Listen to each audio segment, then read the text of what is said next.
Hulagu Khan যখন বাগদাদের library পরিদর্শন করে তখন জিজ্ঞাসা করে এত বই কেন এখানে?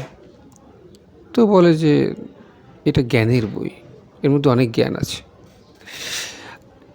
এই মঙ্গোলরা ছিল অশিক্ষিত এবং বর্বর। এরা সাইজে ছোট ছিল, খাটো ছিল, এবং এদের আসলে কোনো শিক্ষা দীক্ষাই ছিল না। তো এরা এই শিক্ষা জিনিসটাকে ঘৃণা করতো, মানে এটা তো দুর্বলতা, এদের হিংসাও করতো, ঘৃণাও করতো, যে আমাদের মধ্যে তো কোনো শিক্ষা নাই, আমরা তো অশিক্ষিত বর্বর।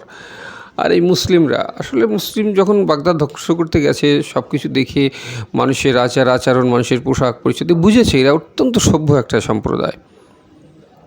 তো এই সভ্যতার মূল কেন্দ্রবিন্দু হলো ওই বইগুলো। তো ওর পরে ওর খুব আক্রোশ জন্মে বইগুলোর পরে। ও সমস্ত বই এক করলো হালাকু খাঁ, এক করে পুড়িয়ে সেই ছাই নদীতে ফেলতে। ছাই যে নদীতে ফেলে দিল, নদীর পানি কালো হয়েছিল অনেক দিন পর্যন্ত।